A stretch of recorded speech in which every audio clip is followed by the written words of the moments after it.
We're looking at dog culture and how dog culture is a segue for socialism and communism into our what seems like a capitalist society. So let's read some summaries. So communist regimes used added responsibilities. It was one of the ways they kept everybody busy and under control. And let's just read the rest. So this is to manage the population. They're going to use methods like political repression, centralization of power. This is to suppress dissent and maintain authority. So dog culture uses ownership of dogs to suppress consent. Because if you don't own a dog, you can easily be labeled as a bad person. But the main part of this is the added responsibilities. Once you fill your life with all these extra responsibilities, you feel a certain way about everything in the world.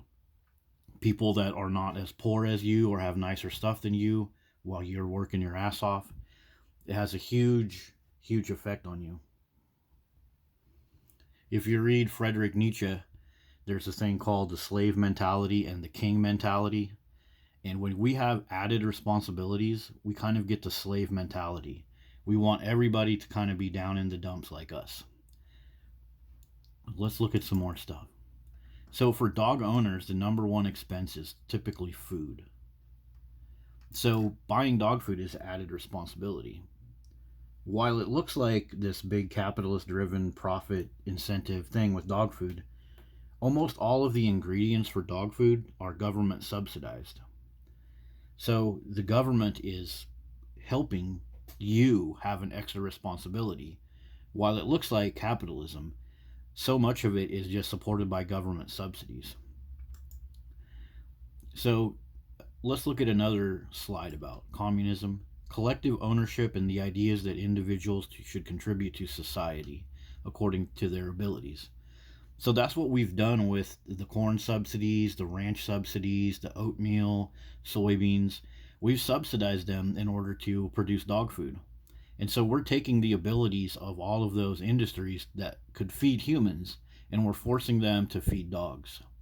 And look at what it says here. This translates into responsibilities. Like I said, we're adding extra responsibilities to people for dog ownership. And remember, the dogs can never take on any of these responsibilities. It's adding responsibilities to us. Yep. Communal work, as they say here. Well, right now, if you're working on a ranch or working in corn production, a portion of your work is communal work for dog owners that are receiving financial assistance to buy that dog food that you're going to produce. Sure, the dog food company is going to make a profit selling it, but the profit is all bolstered by taxpayer-funded subsidies. And so speaking of those subsidies, socialist regimes, communists too, they promoted citizens to spend their money on government-supported products. So dog food is a government-supported product. Large subsidies go to all that stuff that's used to make dog food. So controlling production and distribution, ensuring essential goods were available. So with the dog food example and other dog products, that's what the government is trying to do. They're trying to make sure that we have plenty of dog food available to buy by subsidizing all these things and adding all these extra responsibilities to us to buy the dog food and extra responsibilities to, the literal cattle themselves to breed more and have more food available for dogs. And like it says here, it's at a subsidized price. And one of the downfalls, as mentioned in our little summary, it can lead to a shortage of desirable consumer goods. Isn't it crazy? There's no shortage of dog food. You can get dog food delivered to your door. Custom roasted potato and pea protein and steak and farmer's dog and all this kind of stuff. But many people can't have a meal for 2 or 3 days because no one wants to help them. Yeah. So dog owners consider their pets to be part of their family. So when they're receiving all these government benefits and buying all this stuff, they don't see it. They don't see this. They think of their dog as a family member. And so that's how we can add all these responsibilities to dog owners, because once we get the dog owners tricked into thinking that a fanged predator, a jobless, freeloading fanged predator that might attack their child or might shit all over their carpet, once we think that they're family, they'll add all kinds of responsibilities because I'm a good fur mom, I'm a good fur dad. So that's how they're segueing this socialism in, by calling the dogs family. And so dog owners prioritize their pets, with some even considering changing jobs to better care for them. So that's the responsibilities, the social responsibilities that I was talking about in the first slide. And look what they say here. Pet parents report feeling stressed about their pets while at work. So you have a responsibility to do a job. One of your fellow humans pay you to do a job, but you're sitting at work stressed out about your pupper. Oh, did the AC not work today? Did you get too hot? Uh-oh. Hundreds of different things that these people pile on for responsibilities. And see, as it says right here, the word responsibilities. If you go into any of these search results right here that you see on your screen and look up what dog owners talk about, it's responsibilities, responsibilities.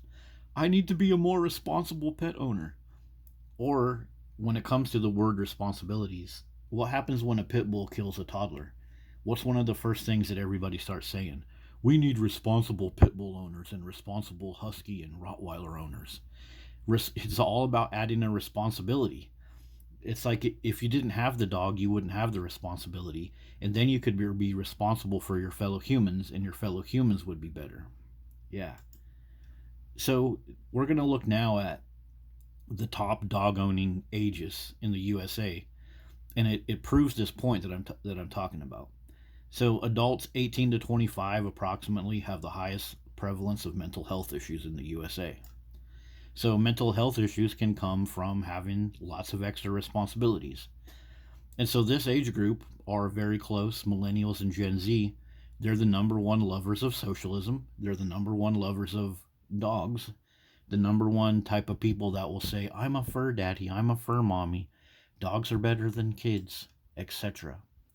And so 25 to 39 make up the largest percentage of dog owners in the USA, followed by Gen X and baby boomers.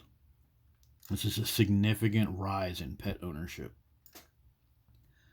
So, isn't it crazy that the people with the most mental illness, which can come from added responsibilities, are also the ones that love dogs? Seems to me like dog ownership goes right along with mental illness. But also, Gen Z experiencing higher rates of mental issues like anxiety and depression compared to older generations. So again, it's the generation of dog owners that are having the most problems. And I say dog owners, but I know everybody else has a dog too. But we're talking about the people that are willing to go in debt, willing to add responsibilities. That's the group that we're talking about. And so this group, they face financial challenges. Millennials especially, high levels of student debt, rising living costs, a perception of poverty.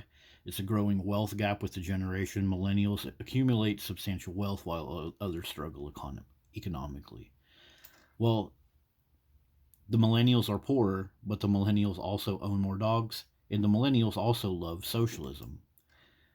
So let's look at communism real quick. Communism aims to create a classless society where wealth is distributed equally. That's what we're doing with dog culture. We're labeling dogs family, and then we're distributing our wealth over to those family members, but they're jobless freeloaders. But in practice, many communist regimes have resulted in widespread poverty. Yeah, poverty. Many of the millennials and Gen Xers are the ones that are living in poverty so that they can support their dog. Economic hardship. Yep, economic hardship is common among dog owners. So